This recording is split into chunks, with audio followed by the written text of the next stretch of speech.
So, you woke up in another magical world, inhabiting the body of a baby. Abandoned by your birth parents, adopted by loving one, you discovered the harsh truth. You have no magic at all. Undeterred, you trained relentlessly, evolving into a veritable force of destruction. Eventually, you secured a spot at the Harvard equivalent of this realm, and even managed to erase the existence of a school bully. You've dueled with and befriended a formidable mage, and in a class held within the forest, a fellow student spat in your face. The question is, will you retaliate? The journey continues in this captivating world, where your choices will shape your path towards becoming a divine visionaire. Curious about what a divine visionaire entails? Witness the beginnings of your adventure in the video I've prepared for you in the card. Embark on this thrilling quest and discover the destiny that awaits you. About the spit you took in the face. Well, I confess I've never experienced something like that, but I can imagine how one would react in a typical situation. However, in this case, with so many students around and the professor present as well, the stakes are higher. Sure, you could use your speed to swiftly take down Barrett without anyone noticing, or wait for him to turn around and hurl an object at him with lightning speed, knocking him out. But don't do that. The best course of action is to take a deep breath, count to 3, think of funny memes, but refrain from incapacitating a fellow student during a mission to gather coins. Perhaps he's just a bully with issues concerning women, feeling jealous of you. The professor appears, revealing the objective of the next class. You've been assigned to hunt and retrieve forest scorpion stones. Normal stones are worth a bronze coin, while scorpions with square stones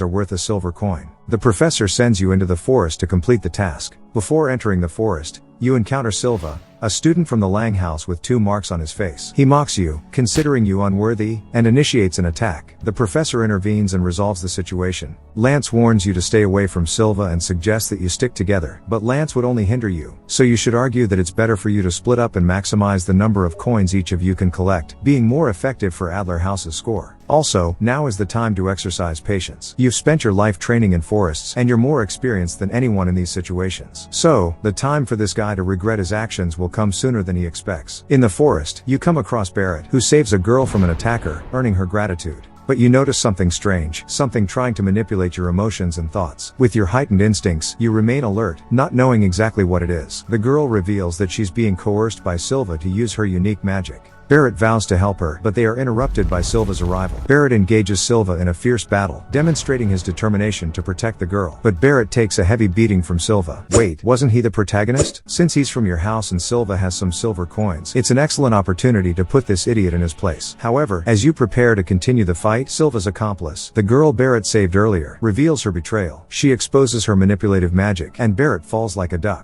Then you swiftly move and knock out the girl. Now you can focus solely on Silva. While you observed Barrett's battle with Silva, you already gave a like in the video. You notice that Silva uses long and short-range iron magic, efficient both in attack and defense. So what should you do? Well, you have no idea how quick his reflexes are. If he catches sight of you disappearing, he'll whip up an iron shield. Not exactly ideal for you, and it'd be quite the hassle to deal with. The smart move is to stomp the ground, creating a smokescreen, and break the floor to throw off his balance. Use chunks of the ground as distractions, toss stones to mess with Silva's focus, and sneak up into his blind spot for an epic beatdown. After pounding Silva, he'll finally recognize your strength, realizing he's no match for you. But just when you're about to claim his coins, a colossal scorpion with a star-shaped stone emerges, worth a silver coin. Silva, seizing the opportunity, attempts to flee. However, thanks to your woodland creature fighting experience, you swiftly defeat the scorpion, reclaiming the precious stone. Silva, in awe of your extraordinary skills, stands amazed. Barrett, in the end, apologizes for dragging you into all this mess, and thanks you for your help. It's the perfect chance to forge another friendship. Suddenly, your pocket begins to glow as your silver coins combine, transforming into a golden one. Your other friends arrive and inform you that now that you possess a gold coin, the Lang dormitory will be on your tail. Think of it as their version of Slytherin, with folks who value bloodlines and lineage, eager to stop the commoners from joining the Bureau of Magic. They warn you to watch out for the Lupus Magic Group, an elite faction from the Lang dormitory. Upon arriving at your dormitory, you gather to devise a strategy to obtain more gold coins. Lance urges everyone not to become complacent and emphasizes the need to create strategies to acquire more coins. The scale shows how many gold coins each house has, and you see that the Lang dormitory already has 15, while the Alder and Orca dormitories only have 1 each. The Lang dormitory has been taking coins from the other dormitories, and all the older students from Alder who could stop them are on internships. At this rate, Lang will have the next divine visionary. So, the strategy is quite simple. Set a trap for the Mahia Lupus to come after you, and then seize the gold coins from its members. The problem? You don't know the members' magic abilities, so you need to be cautious. But with good teamwork, you can achieve it more easily. Lance can use gravity as a control magic. Barrett can use his long-range fire magic to distract the enemies, while you utilize your speed to approach and swiftly finish the battle. As you arrive at the location, suddenly your feet sink into the ground, hindering your movement and leg strength, while you sink into the water.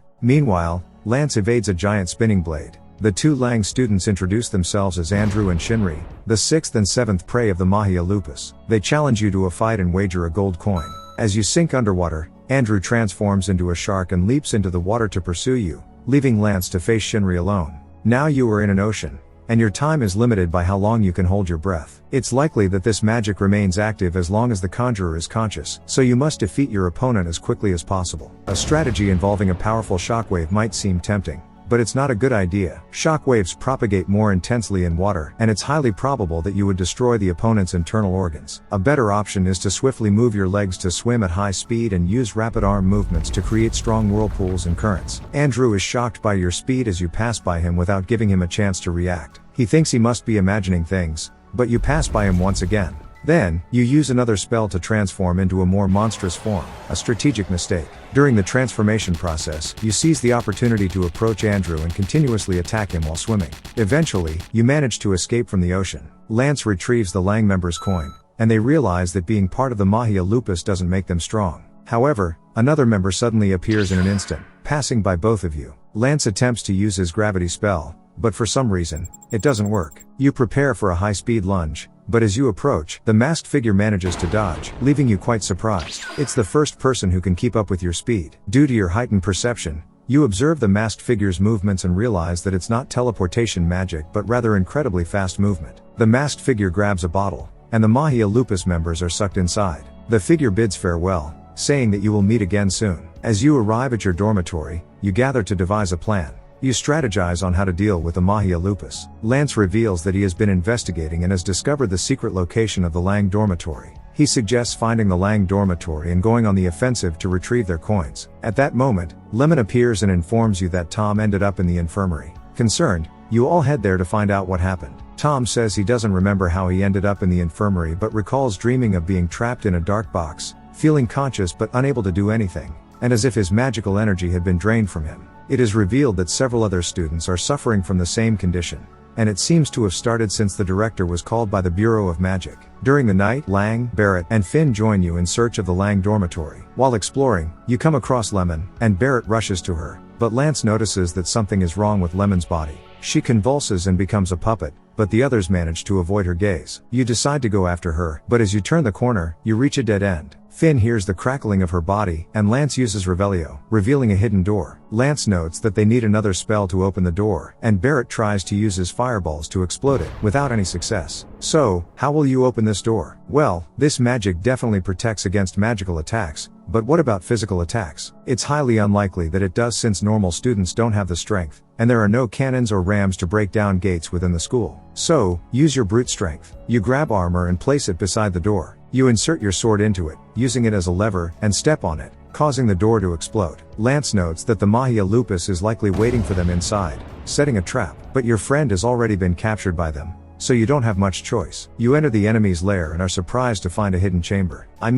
A hidden space beneath the school. You see a light at the end of the tunnel and arrive at an arena where a student named Gitsuku appears and tells you that you need to defeat him to continue. Lance offers to fight, but Barrett intervenes, as he hates good-looking men. While Barrett battles the guy, you observe the enemy's magic and strategize on how to finish him off if you need to intervene. But at that moment, you're impressed by your friend's evolution. He has developed a magic that serves as both a mine and a time bomb, which can be very helpful in future group battles. However, at this moment, you all start to be sucked into the ground, and since you have no support for propulsion, you end up being swallowed, separated from your friends. Step into the darkness as you find yourself in an unexpected place. The room suddenly illuminates, revealing a masked figure standing before you. This is Razor, the enigmatic second fang of the Lupus magic. Alone with the one man who can match your every move, what emotions surge within you? Fear, excitement, or heightened alertness? Brace yourself for an encounter that will test your limits. Razor commends your skill displayed in your previous encounter but uncovers your inability to wield magic. Curiosity strikes, and you find the courage to question, Is it truly magic? Razor responds by unraveling a vital piece of information about his abilities. With a voice filled with intrigue, Razor reveals his power to nullify the magic of others, known as the demon's gaze. He explains that he is the natural enemy of all magicians, a life filled with fear and disdain from his own family. Razor believes he should have never been born, but he assumes you wouldn't understand, since you were fortunate enough to have a loving father. Seizing the moment, you engage in a persuasive talking no jutsu technique, expressing understanding for being abandoned as a baby, left to freeze, starve, and dehydrate. You emphasize that true character is shaped by the actions one takes during times of adversity. Concluding your discourse, you propose a pact. The winner will show the other the path to victory. Perhaps you can sway Razor to join your side, becoming an invaluable asset to your team, as his ability to nullify magic leaves opponents defenseless. Razor accepts your proposition and immediately launches a full-force attack. Activating his second level of magic, he creates a field around you both, and a crimson arrow materializes, drastically reducing your speed while amplifying his. But there's a secret weapon up your sleeve. You realize that within this field, Razor has absolute control over speed. However, you possess an advantage. His demonic gaze doesn't work on you. Your strategy becomes clear. Shatter the ground, breaking the field and restricting his movements. As the ground splits, Razor's movements become limited. He contemplates retreating, but you stomp on his foot, preventing his escape. Now, it's no longer about speed. It's pure brute strength. With Razor cornered, you deliver a devastating blow, forcing him out of the battlefield. His spell is broken, and you pursue him, kicking him from behind. He is sent flying, and you pummel him relentlessly, putting an end to the battle once and for all. As Razor lies defeated, shattered on the ground, he expresses regret for not being born normal. Acknowledging his defeat, he vows to honor his promise. Grateful for the warning, you decide to press on, unmoved by others' opinions, inviting Razor to explore a new path alongside you. As you make your way towards the ultimate boss, you unexpectedly encounter Rain Ames, Finn's brother and the last elected divine visionary. What could he be doing in this place? Is he collaborating with the Lupus? If that's the case, things just got a lot more complicated for you. Brace yourself for a thrilling encounter with the divine visionary, as the climax of your journey in these magical realms draws near. Click on the captivating video that appears in the final card to witness the epic showdown. The time has come to embark on the last leg of your odyssey. Click the video and be a part of this momentous conclusion.